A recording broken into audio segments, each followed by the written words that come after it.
morning. Welcome to day 3 of this year's Solar Power Summit. Happy to have you joining us here in our Solar Power Summit studio, in the heart of EU decision-making in Brussels, just opposite the main council, the main commission building and the council in our new offices.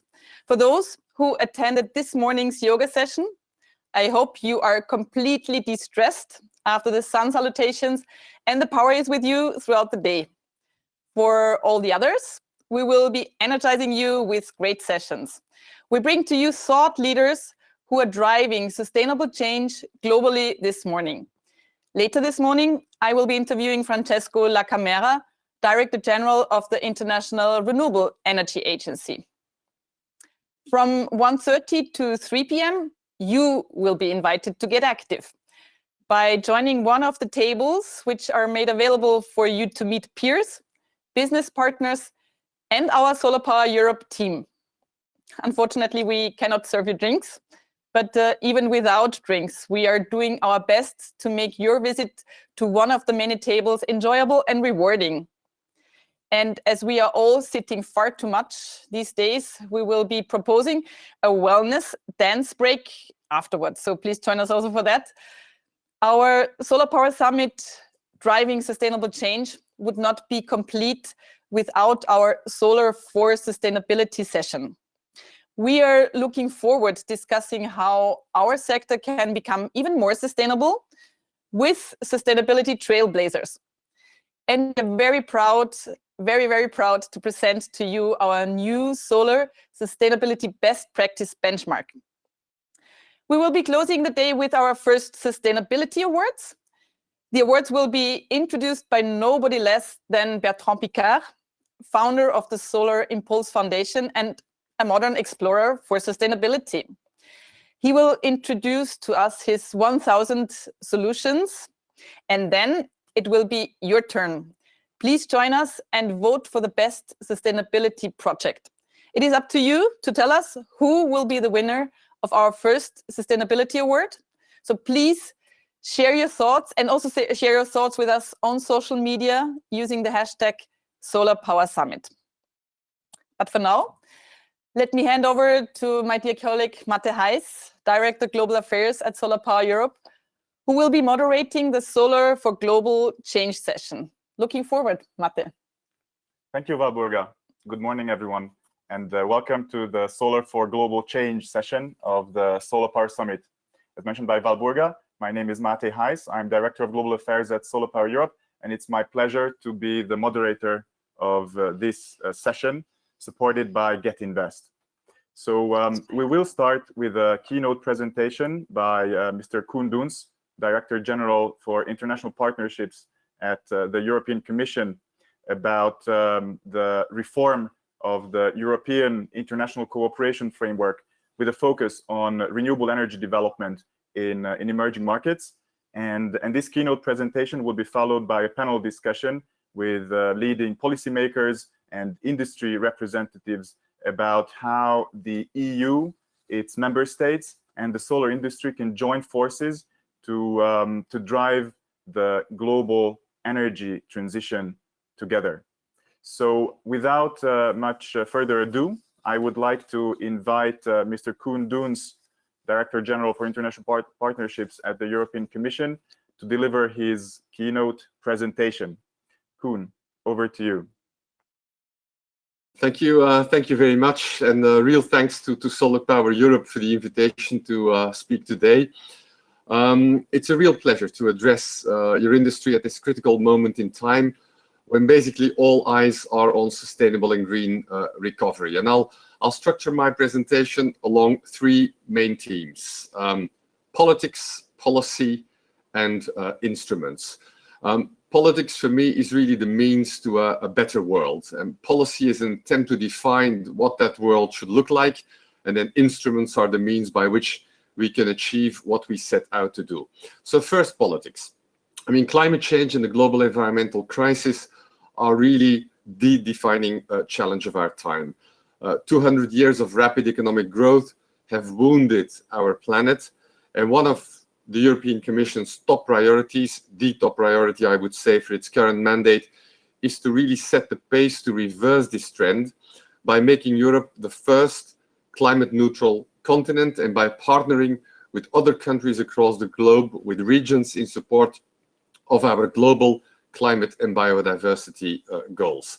And we can do this by managing the risks while fully tapping into the opportunities that green transition really provides.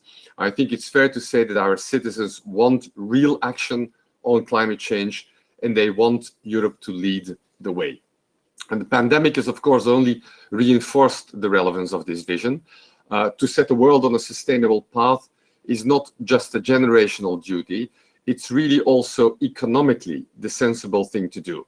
And that's why the EU Green Deal is not just about making a leading contribution to the fight against global warming, it's also really Europe's growth strategy and a real roadmap for green and inclusive recovery, which should give us an edge in tomorrow's world, which is a more competitive and contested world. And we are leading the way indeed. I mean, just last week, an agreement was reached on the European climate law. This law enshrines, as you know, our commitment to reach climate neutrality by 2050 and reducing our net greenhouse gas emissions by at least 55% by 2030 compared to the 1990 levels. So we are affirming ourselves as global champion of sustainability by adopting these ambitious commitments and by setting out long-term strategies and long-term energy and climate frameworks that make environmentally sense, but also economic sense.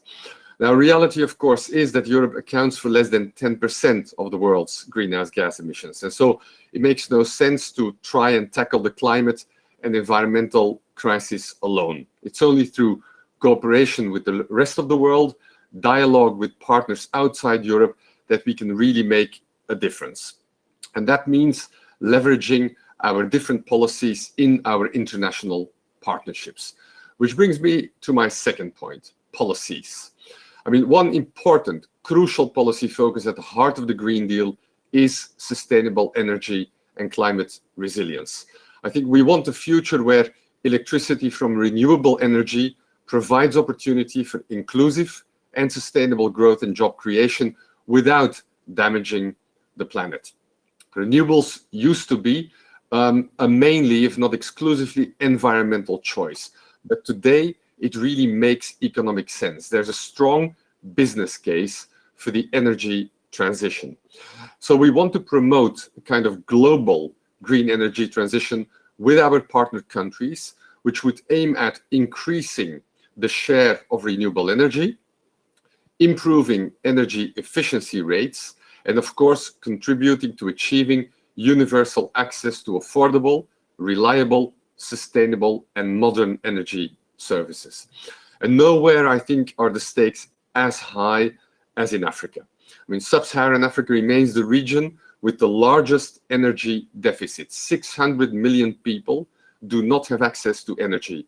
And we see a rapidly increasing population, which means rapidly increasing electricity needs, including for education and for other basic services. Now, this is also in a context where 3/4 of the population are below 35 years of age, and 12 to 15 million jobs annually are needed to absorb youth entering the labor market. So the access deficit on energy really needs to be fixed, and clean and efficient energy investments are the most optimal way to proceed. If we look at current and planned investments, they fall short of bridging the electricity access and demand gap, which is widening in Africa because of its demographic growth. At the same time, Africa has the richest solar resources in the world, but it has only installed 5 gigawatts of solar PV, which is less than 1% of the global installed capacity. So this presents basically a huge business opportunity to tap into. And we are convinced that Europe and Africa together can lead a smart green transformation which turns some of these great challenges into real solutions for a better future. Because we want to take EU-Africa relations to the next level, the European Council heads of state and government, have stressed in October last year their political will to deepen our cooperation with our neighboring continent. And that includes a proposal for a comprehensive, multi-sector, multi-level, multi-stakeholder investment package for Africa, which looks at digital and knowledge economy, which looks at transport, health, agri-food systems, and renewable energy. They were all identified as key priority sectors. Now, with respect to renewable energy, a comprehensive Africa-EU green energy initiative could really support Africa's green energy transition over the next 10 years by leveraging business opportunities for the EU and the African industry. And the focus should be on renewables and on efficiency, framed in a wider context of what this means for growth, for jobs, for economic and human development. And we will focus through this initiative, first of all, on increasing the share of renewable energy. I mean, Africa currently is the largest source or has a huge potential on renewable energy, and with demand for renewable energy sources increasing and costs going down, the shift to renewable energy is no longer really a trade-off, but a real economic opportunity. The second issue we want to look at is, of course, supporting energy access for people, for businesses, for the industry. From 2014 to 2020, the EU has committed around 3 billion euros of grant money to the energy sector in Africa. For the next 7 years, we will build on these investments and certainly scale them up. And the third angle is energy efficiency, because of course we all know that energy savings are still the easiest way of saving money for consumers and for the reduction of greenhouse gas emissions. So we actually have very high hopes for this Europe-Africa joining up on renewable energies. The real aim could be, that's what we're still working on, to facilitate access to electricity to at least 50 million African citizens, as well as to install between 50 to 100 gigawatts of additional power generation capacity from renewable sources by 2030. And we're working with African, with European partners with the objective of officially presenting and announcing this initiative at the EU-AU summit scheduled probably for early 2022. I mean, many African countries have already leapfrogged into the transition to renewable energy. Morocco, for example, the EU has contributed 115 million euros for the Noor Ouarzazate solar power, which is the world's largest concentrated solar power farm. I'm sure you are better aware of that than I am. And so the momentum is clearly there, and we can do more, we want to do more, and we want to do it together. Which brings me to my third element. I mentioned politics, policy, now instruments.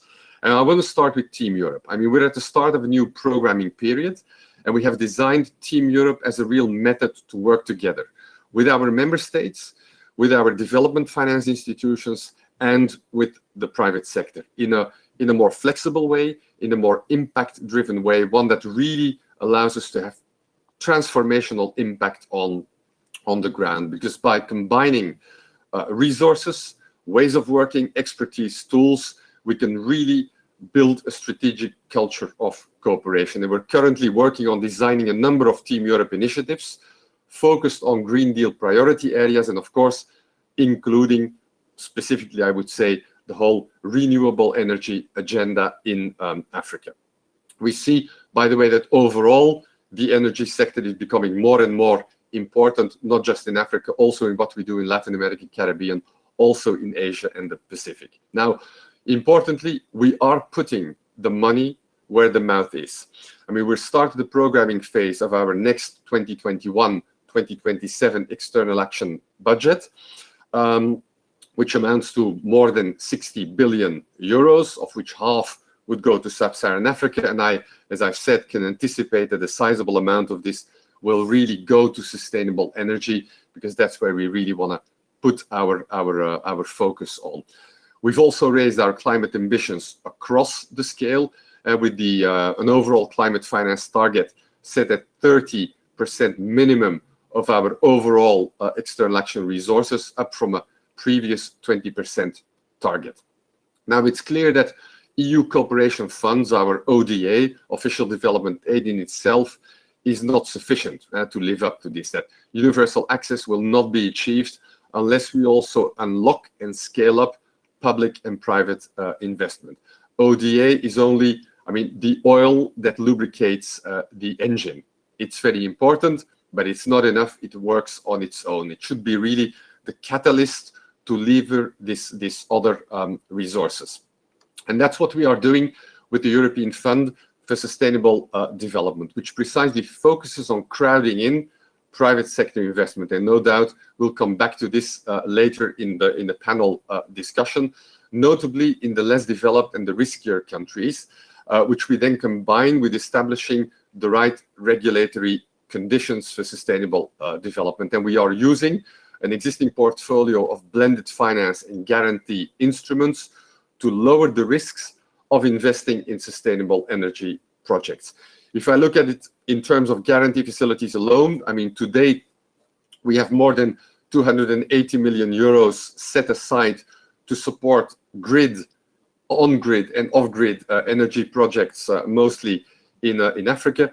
And this amount will now exponentially increase under the next budget, where we have the European Fund for Sustainable Development Plus, the EFSD Plus, where in the next 7 years we expect to de-risk investment operations and able to mobilize up to 54 billion, including in the energy sector. So huge opportunities to cooperate.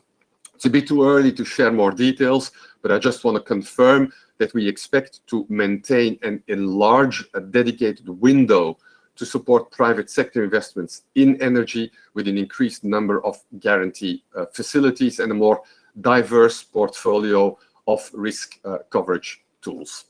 As one final element to consider, which is of course the need to link up the areas of energy transition and green finance. And here, together with member states, as you know, the EU is the largest provider of climate finance worldwide.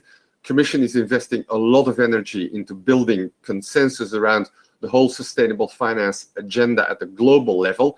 And so we've developed a comprehensive framework and tools to direct investments towards sustainable projects and activities, such as the EU taxonomy currently being a hot topic for discussion.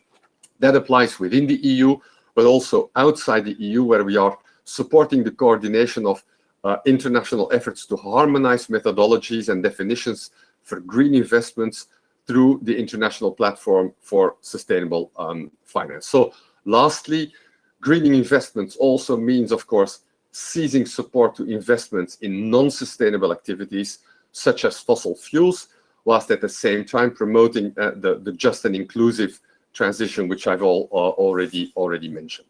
So to conclude, I would really like to say, to reiterate that the EU, for us, it's a top priority to promote this green and just energy transition. And we'll do so by making the best of the politics, of the policy, and of the financial instruments we have, not just by aligning them, but by doing it really in a timely manner.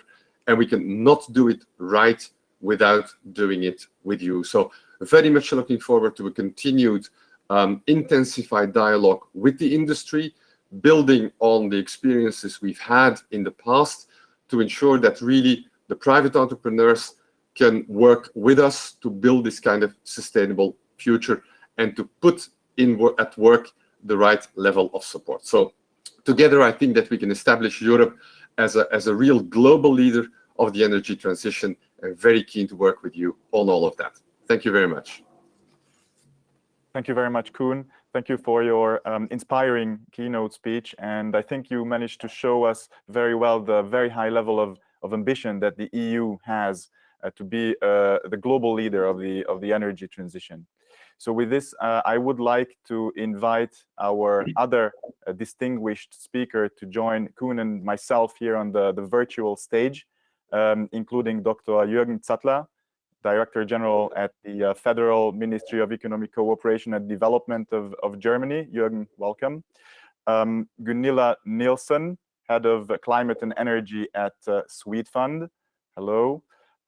Carsten Schlageter, Dr. Carsten Schlageter, who is Managing Director at Abo Wind and also the Vice Chair of SolarPower Europe's Emerging Markets Workstream, and Jose Donoso, Chairman of the Global Solar Council, and also General Director of UNEF, the Spanish Photovoltaic Industry Association.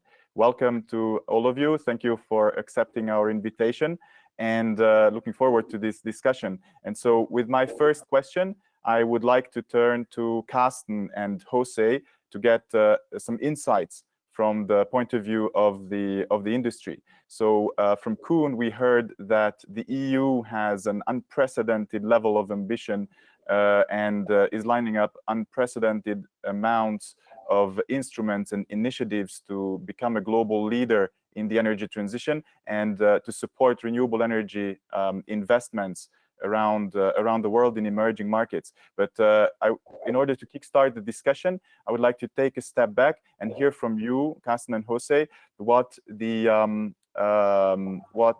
main barriers and challenges are that you see as representatives of the private sector when it comes to investing in renewable energy in emerging markets. So I would like to hand the word first to you, Carsten. Yeah, on the one hand, I really think we face typical problems of solar development in emerging markets, especially also if we talk about Africa, which was mentioned before. So, for example, we need to find land rights that are registered, and this is a rare species in many markets. We also need to find grid connection access in countries where yet there's a lack of, for example, grid code. So there are many examples. These, though, I think are really operative challenges the industry faces that can be overcome by themselves, by the industry. It's more a matter of putting in the effort and the time. On the other hand, and I think there's the real big challenge, we have institutional and structural hurdles to overcome. What does that mean? Especially the right set of policies in the markets and the bankability. To visualize, I'll give you an example. Abo Wind won a PPA in Tunisia, and then we knew it will be difficult to finance. We go to the banks, private development banks, and they say, no, you need to change clauses. Then we go back to the ministries in the respective markets in Tunisia here. They say, no, tender was done, we cannot change anymore. Then we go back to banks. Then we go back to another ministry, to the associations. And it's an eternal process, and you are locked in, and it's not moving. This is really where we need action, where we need consolidated approaches, where we appreciate a lot the EU initiatives to bankability, to giving additional guarantees and credit facilities. This is really where the private industry alone cannot do it, and where we really need strong cooperation. Also, last but not least, really that's why we help as a partner local associations, renewable associations, to pave the way to enter into structured discussions. Thank you very much, Carsten. Jose, over to you.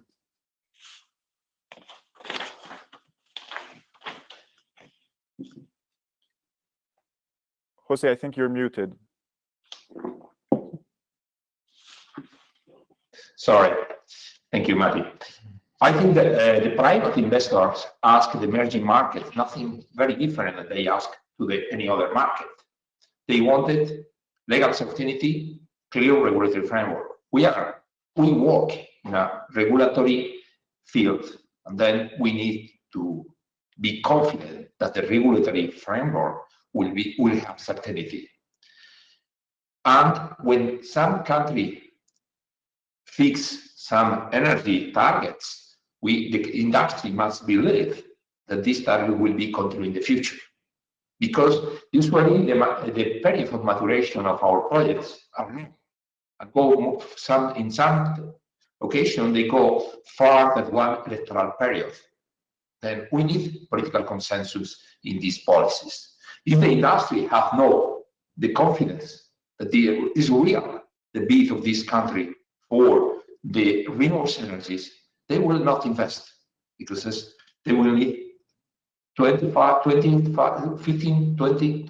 years to recover, to back the investment, and 3-5 years to finalize the projects. They need to have a vision, long-term vision of the local policies. For that, it is very important for them to perceive that there is a political consensus in these countries in favor of these policies. We are more confident now because really in these countries, the driver is not the climate change. The driver is electricity price. We are now a cheap electricity, the best and the cheaper way to produce electricity if they have a good resource, electric resource. And this is the driver. And then theoretically, that can have to us more confidence to go there. But we are seeing in some cases, as was in Mexico in the last months, that was a country that during several years did very good policy in favor of renewables, liberalize the market, very smart bids, so and so. And the private investors go there massively. But now, change of government, a step back, and everything is stopped. That is very bad to create confidence in private investors. It's true that these countries means a huge opportunity for new investment. It's true that we are in a moment of a big liquidity in the financial market that are looking for possibilities to invest. And these countries could be a very nice opportunity. But it's true too that in Western countries, we are growing our investment in renewable energy. Then these countries must compete with the investment in the Western countries. Then, okay, more ideas, but I think both of you managed to really highlight, to point to some of the key hurdles, including regulatory issues and bankability challenges. And so I would like to hand the word back to Koen and invite you, Koen, to. So you already highlighted that the EU has a number of instruments and initiatives to support renewable energy investments in emerging markets. And now we heard from representatives of the industry what some of the main challenges are that they face. So could you help us to see how exactly the EU's initiatives address these challenges? Koen, you're muted. No, sure, and I couldn't agree more with what Jose and Karsten have said, obviously. That's also why in my introduction I started with the politics, because ultimately there's a lot we can do with de-risking, but we will never be able to compensate with de-risking instruments for, let's say, a risk that is homemade. I mean, if the political will is not there and the political will is not translated into proper policies, then the risks will always be too high for the private sector and even for us with the de-risking instruments. And that's why working with partner countries to show the unique opportunities that exist now, precisely because of the availability of liquidity, because of the fact that the whole norms and standards, ESG reporting and so on, drive in that direction. The real thing that needs to be done is a firm decision. And that's one that needs to be made country by country on what is my energy transition plan. And for me, that's the real start. I think that buying into the politics, I mean, nobody's religiously attached, maybe except for a few, to fossil fuels. Everybody understands that the future is in renewable energy. Now, they are facing, first of all, economic challenges. How do I power my economy? And so we need to work with them, and that's where the role, I mean, of IRENA and why we work so closely with IRENA is so crucial, is to look at where's your country going, what are the energy needs going to be, and how can we design a proper plan for energy transition? How do you translate that into strong commitments and targets that are not questioned each and every time? How do you build the appropriate regulatory frameworks that lead to legal certainty? We are massively mobilizing funding to do just that. So the funding we're mobilizing is not just on de-risking. There's a lot of ODA, of grant funding. We mobilize precisely on this technical assistance to look at policy frameworks, regulatory frameworks, and so on. That's the flip side, the essential flip side of then dealing through de-risking instruments with, of course, the remaining risks that will always be there that affect the bankability. And there, with our de-risking instruments, we can come. So we're basically constantly walking on two legs. There's the regulatory, legal certainty one, and there is the one on de-risking. And if you don't walk on these two legs, you limp, basically. And so I see a lot of convergence between what Jose and Karsten have said, and I can confirm that's how we deploy our support. That's also why for us, I mean, it requires a level of country-based granularity. That means that we need to work very closely with our partner countries, but also with the development finance institutions and with the private sector, because it's only if you put all the partners around the table and you agree on a solid path forward that we can really deploy our respective contributions in a solid manner. Thank you, Koen. Let me turn to Jürgen, and then after Jürgen, I will also ask Gunilla about this. But Jürgen, so the German BMZ, the Federal Ministry of Economic Cooperation and Development, and in general Germany. So, what are the priorities of the German government when it comes to promoting renewable energy investment in emerging markets? What's your approach, and how do your instruments and programs address the challenges mentioned by Karsten and Jose, and how do they help partner governments to achieve their needs and their own priorities? Yeah, thanks a lot, and thanks for having me. Yes, perhaps I should say that we are following a kind of two-pronged or even three-pronged approach. So starting with the investment level. So we are promoting investments, we are financing investments. And there we try to focus on the main bottlenecks. So we already know, and I think it has been said, that solar is already in almost all countries the cheapest energy source in terms of energy generation. But nevertheless, there are problems. So there are problems connection to the grid, and there's a storage problem, a baseload problem. There is also a financing problem because you need quite a lot upfront financing, and there is a big problem with policy frameworks and regulatory frameworks. So if we want to mobilize, in particular private finance, we have to look at those issues, because we see that it's very cheap solar, but we don't see the uptake we need in order to achieve the target. So we try to focus on those key bottlenecks, and there we work not only in terms of financing our financial cooperation, but also in terms of support, capacity support, but also policy support. That's something Koen has just mentioned.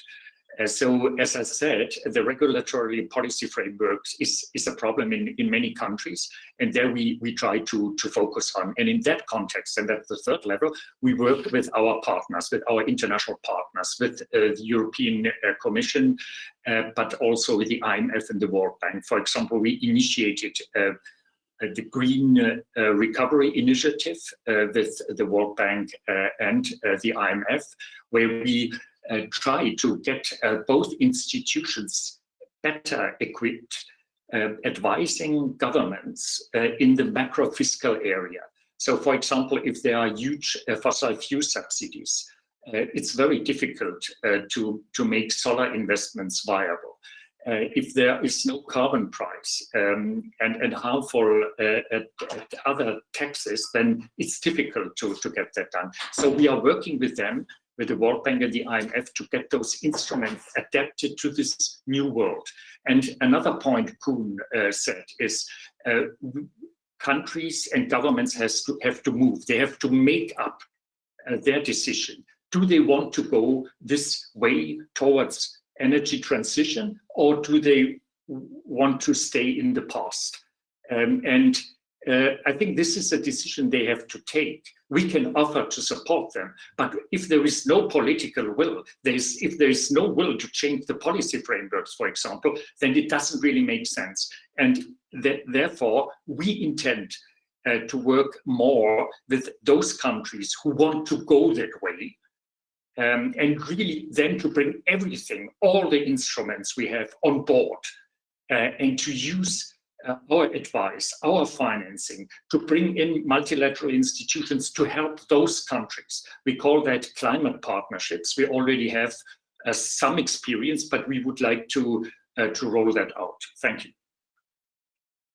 Thank you, Jürgen. Indeed, I think political will is a very, very key, and I think that the private sector also and the civil society has to play a role in order to convince government this is the right way forward. And maybe we can dedicate some time in the panel discussion to also speak about the role of the private sector in all this. But before that, let me turn to Gunilla. So Gunilla, what does Swede Fund do to support renewable energy projects outside of Europe? Great, thank you very much. So I work at the Swedish Development Finance Institution, and we are actually wholly owned by the Swedish state, and we're funded by the Swedish state. We're part of Sweden's bilateral aid agenda, and our mission is to invest on a commercial basis in developing countries. The mention of commercial basis is quite key. We only invest in private sector companies. And the purpose of us is that we take risks, but we don't take more risks than our partners, and we don't subsidize our projects.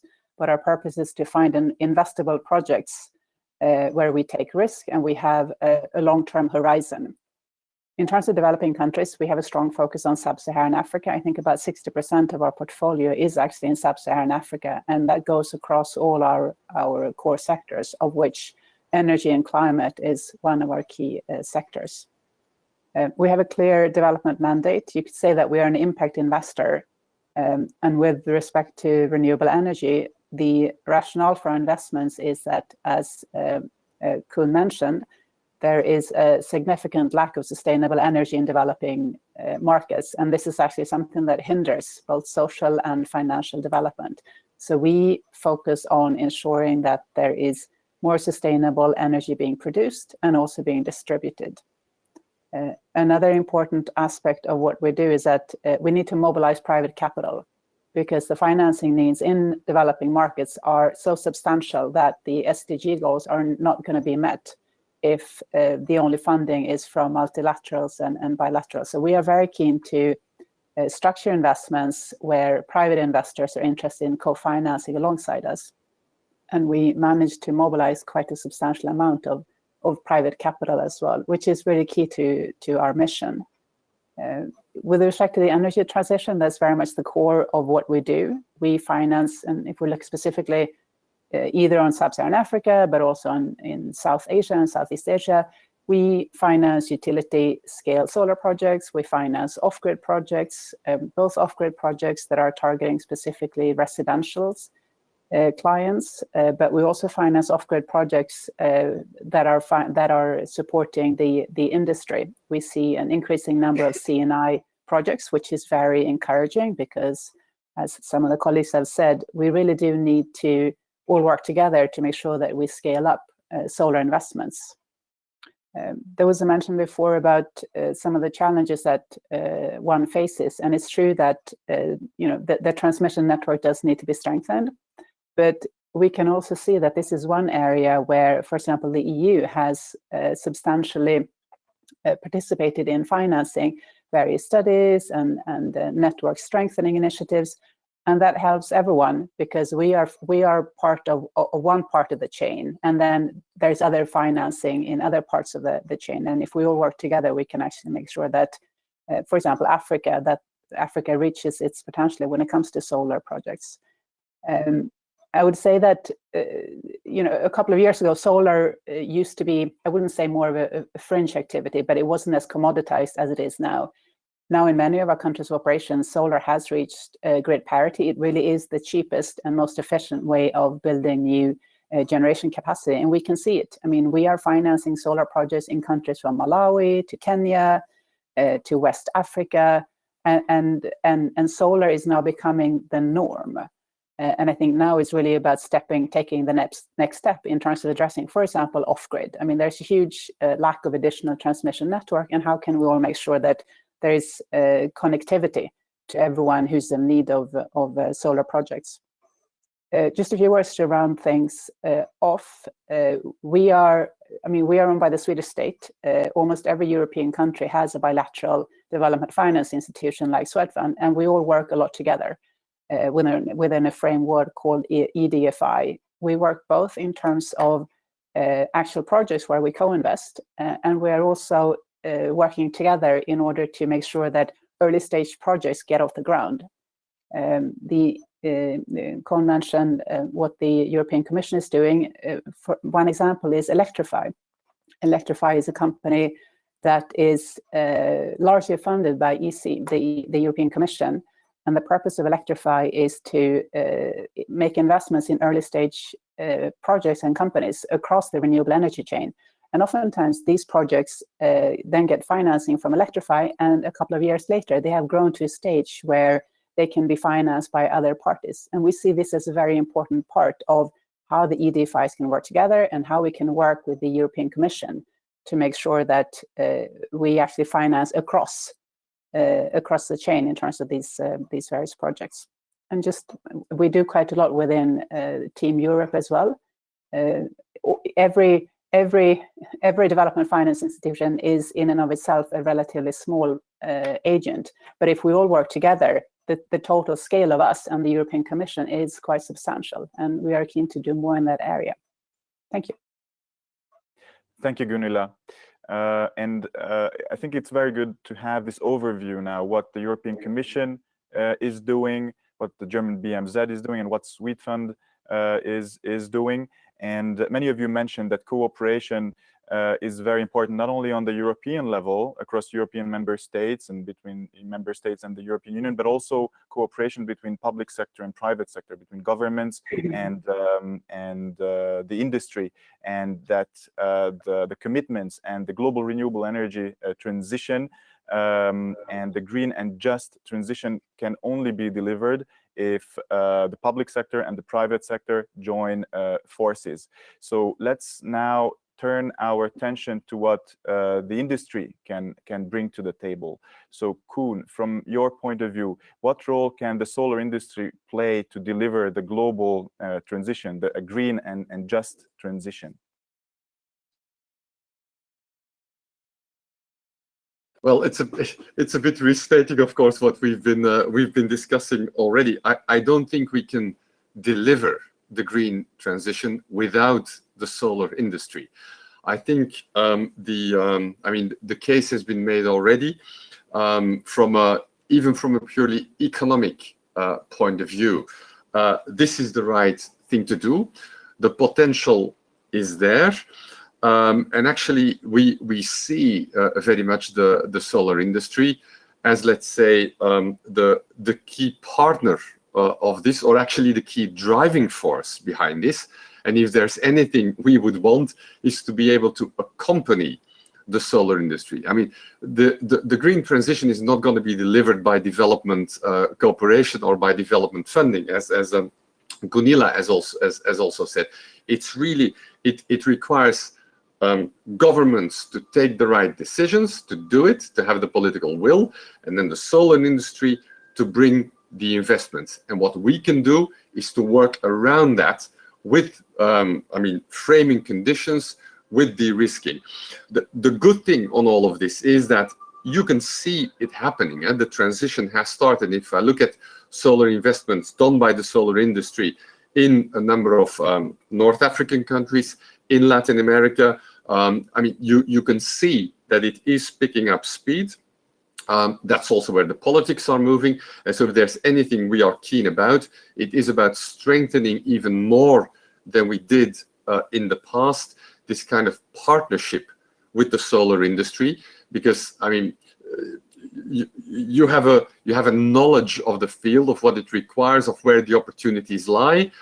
There are reasons why all those opportunities, or certain of them, materialize and others not yet.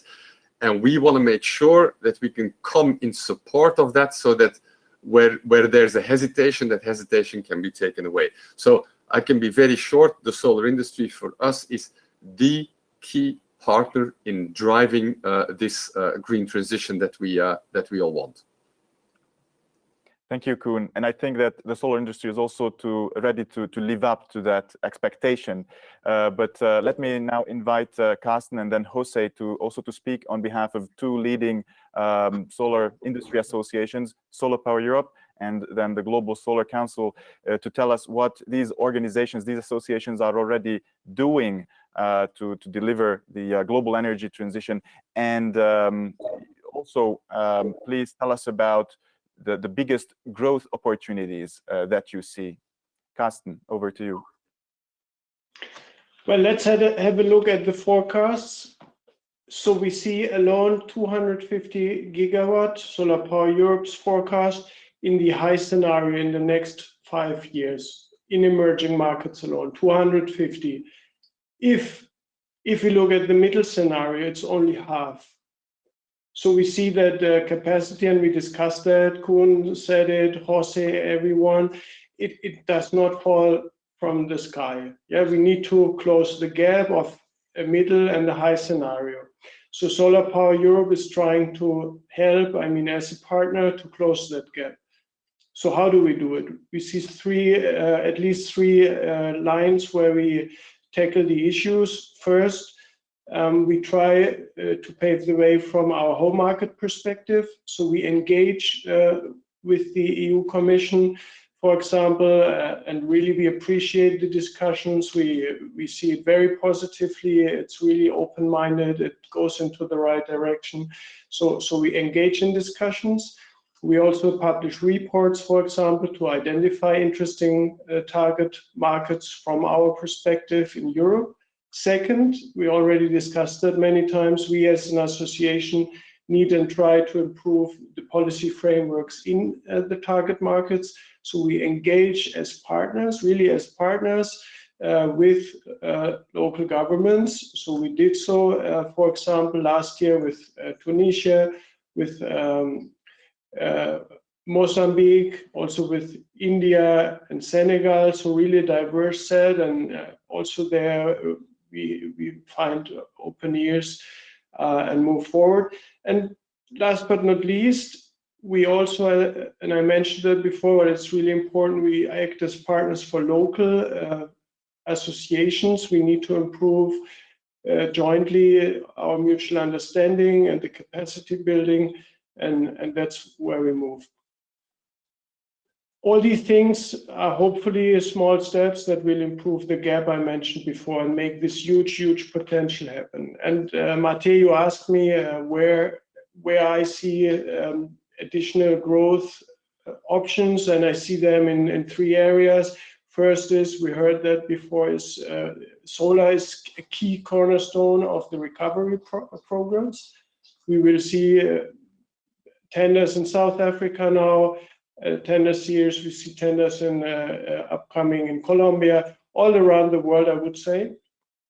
Second, I see a lot of potential in hybridization, in joining the technology. So not just looking at solar, but combining. This will be a key matter in the electrification, as we heard before, in sub-Saharan Africa. It cannot be just one technology. And last but not least, I would also say, also in emerging market, we see sector coupling. We will see that in the respective industries in these markets. But there's an additional thing for solar. We will see, I hope, hydrogen exports from countries like Morocco, Tunisia, South Africa, and Argentina. And this adds a huge potential for the green energy transition. And again, this is a big thing for policies, and the EU, of course, and Germany, we have participants here, they play a key role to make that happen.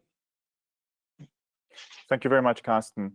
Jose, how about the Global Solar Council? So how does the Global Solar Council work with partners and governments to close the gap? And I really like this this way of speaking about this, to close the gap between the mid scenario and the high scenario. And where do you see the biggest growth opportunities for solar investments in developing countries?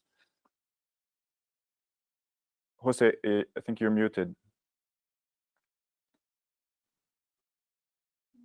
One of the main reasons for the existence of the Global Solar Council is to help these countries to develop the markets. We spread information in these countries, technological information. We give assistance to the local association to develop its targets.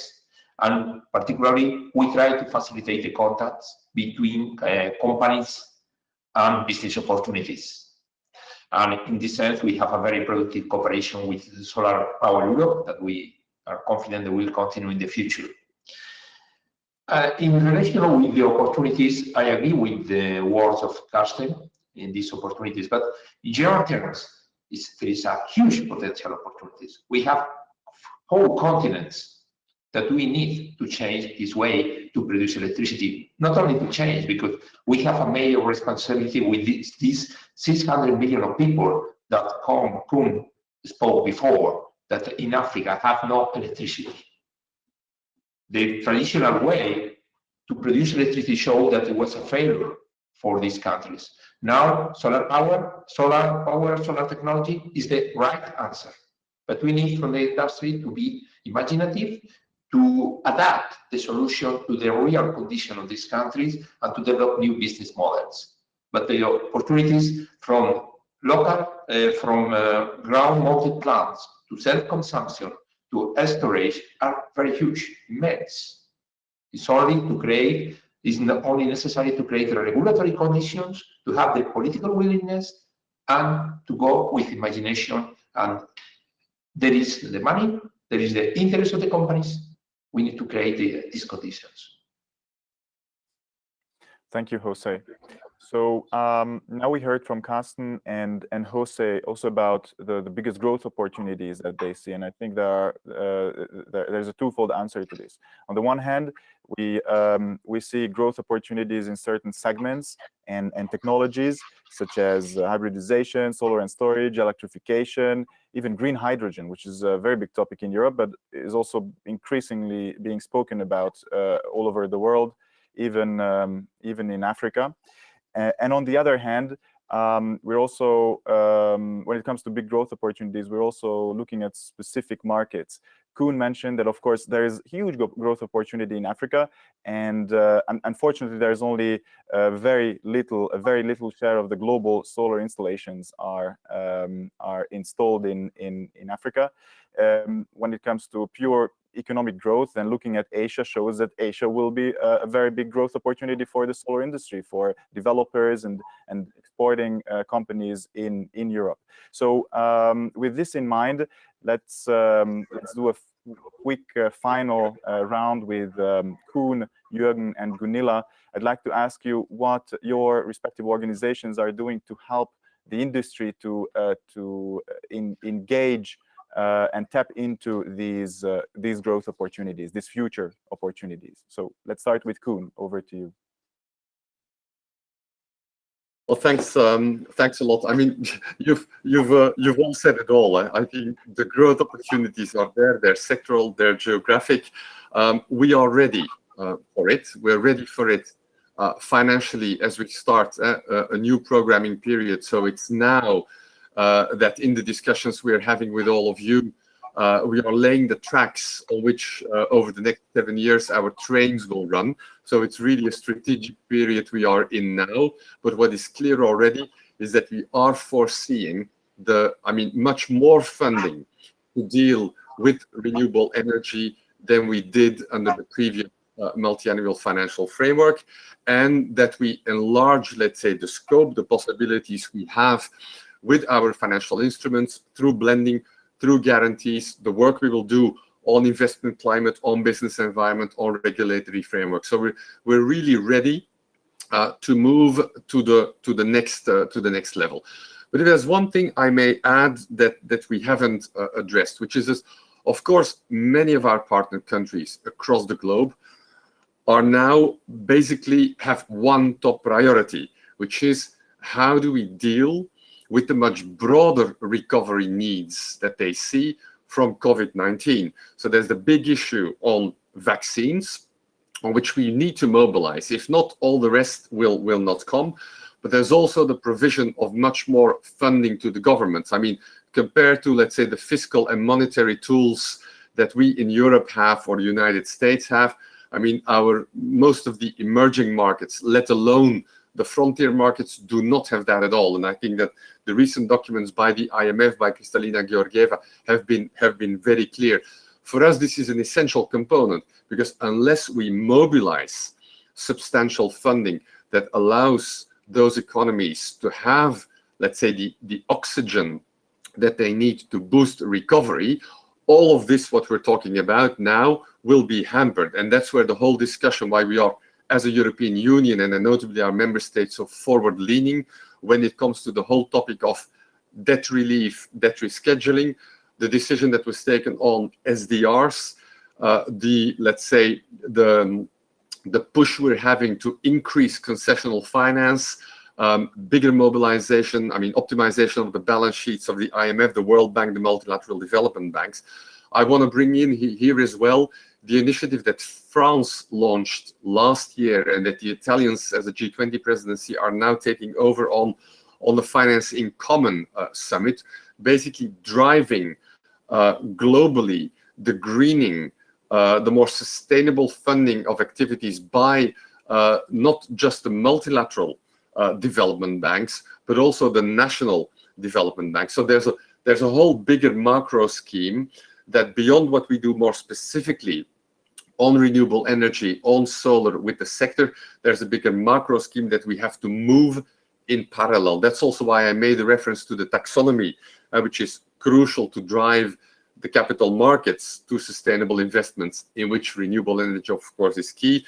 That's also why we're looking at possibilities to support sovereign green bonds and so on. So I just wanted to add that other element to the picture, which is that there's a whole macroeconomic set that we need to move in this direction as well. But there again, as I've said, we're on it. We're on it. Thank you, Koen. Yeah, and we can see it. Thank you. And I think I agree that it's important to highlight this macro element as well. So Jürgen, over to you on the future opportunities. Yes. So first, perhaps echoing what Koen has said, I think perhaps the most important contribution we can do, it's in a way shaping expectations, also for private investors. And with the European Green Deal, with what we can see in the US, it's clear for investors, investing in fossil fuel is the past and will be a stranded asset. And investing in solar will be the future. So this is shaping expectations and in a way shaping the frame conditions for successful investments in the solar area. I think that's very, very important. And there, Germany is working in many respects with international partners, like, for example, the UN. We are participating in the high-level dialogue on energy, where we try to shape the future and get that as a mainstream. We are working in the context of the COP26, the energy transition campaign. Same thing. We are working with European Commission and with European partners on the Africa-EU Green Energy Initiative. That's all in that, has been seen in that context. And then again, the crisis.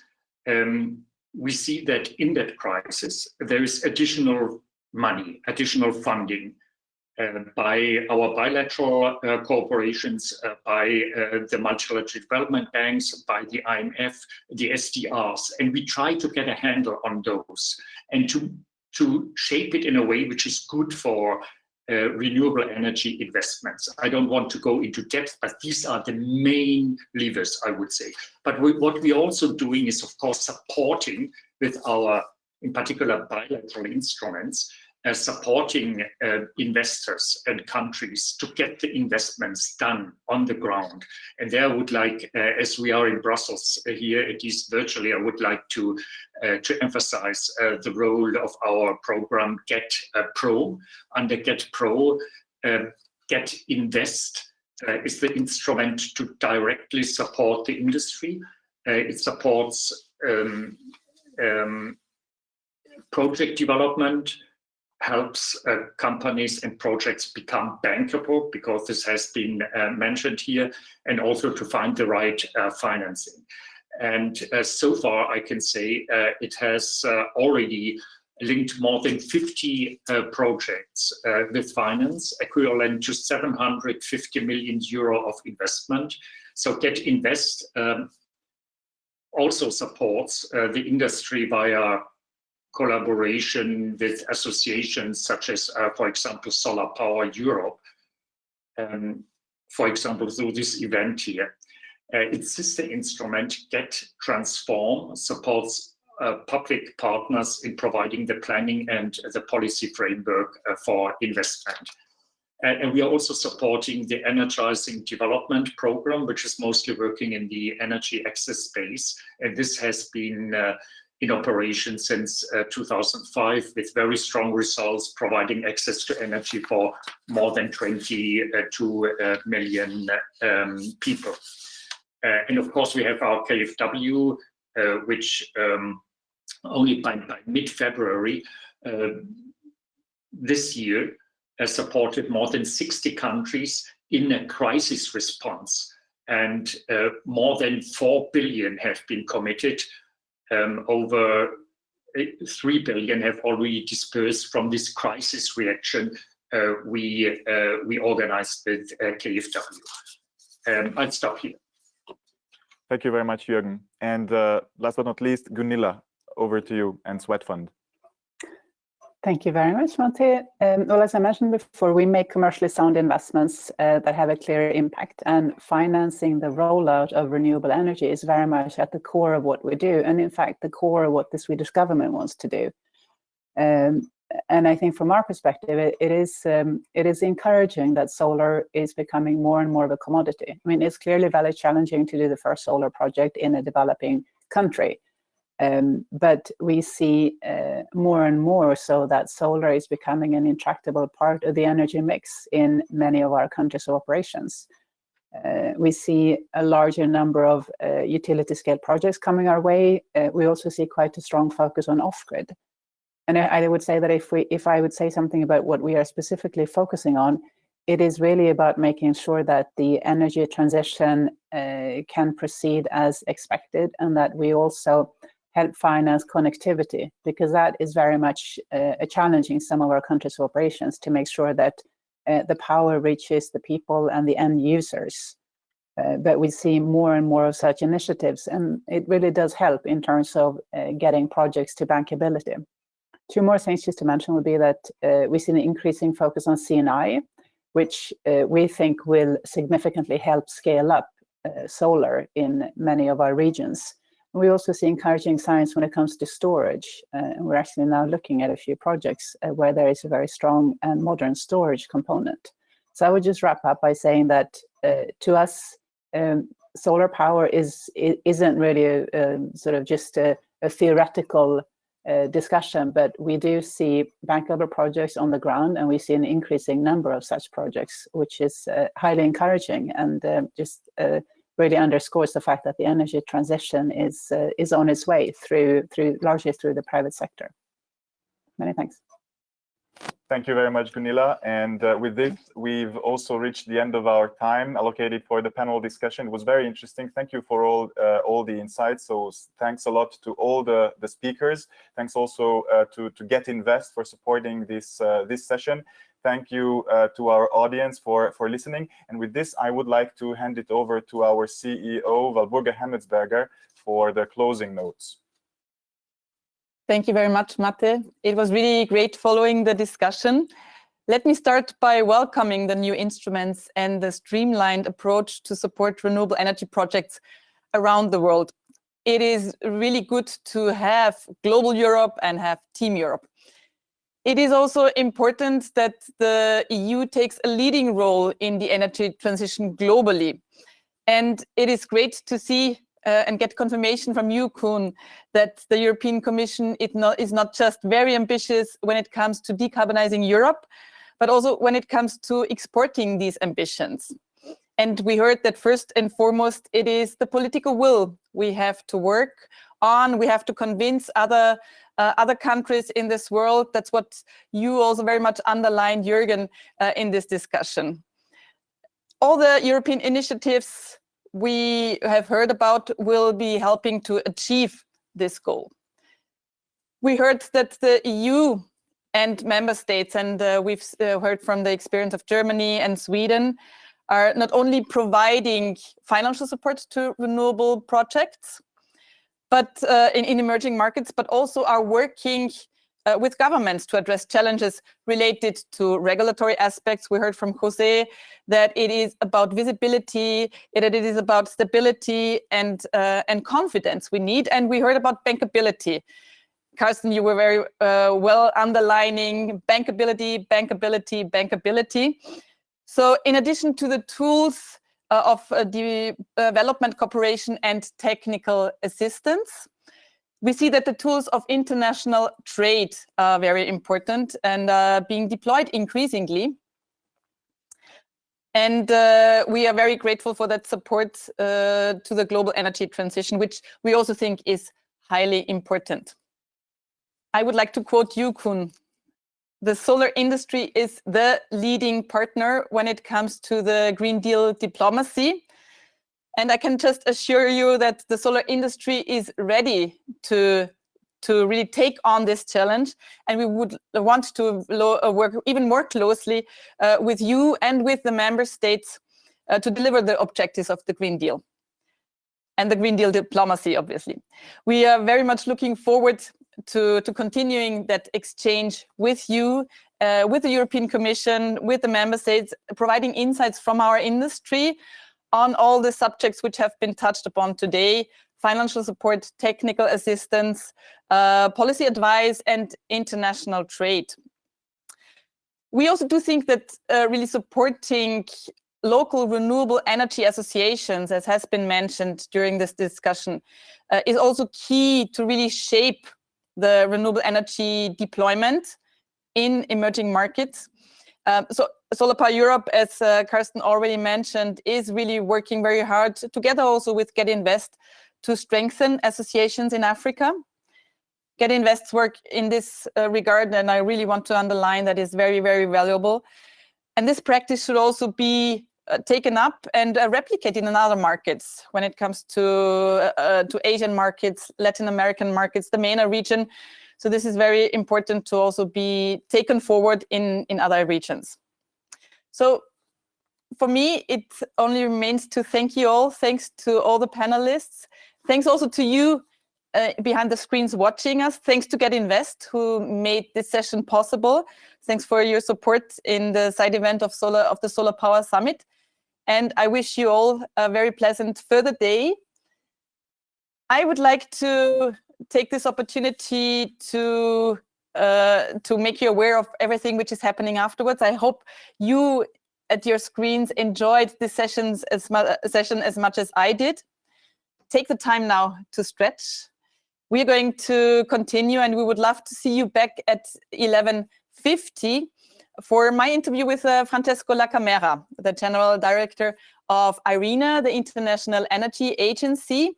We heard in the previous session about the important role IRENA is playing when it comes to rolling out renewables and when it comes to the Green Deal diplomacy in particular. I would like to hear from Francesco in particular why their solar forecast has made a big jump upwards and how IRENA's climate investment platform can support renewable projects. So I really hope to see you back at 11:50 for my interview with Francesco. In the meanwhile, please have a look at all the content we have made available to you online on this platform. So we have, for example, national market updates, which we bring to you of many different European markets, the inspirational sustainability stories of some of the thought leaders on sustainability. And we also have our SolarPower Europe team, which is talking about sustainability and how they work on sustainability in their everyday life, but also in what they're doing for SolarPower Europe and for the members of SolarPower Europe. And please don't forget, we are deep diving on sustainability this afternoon, so please join us again later.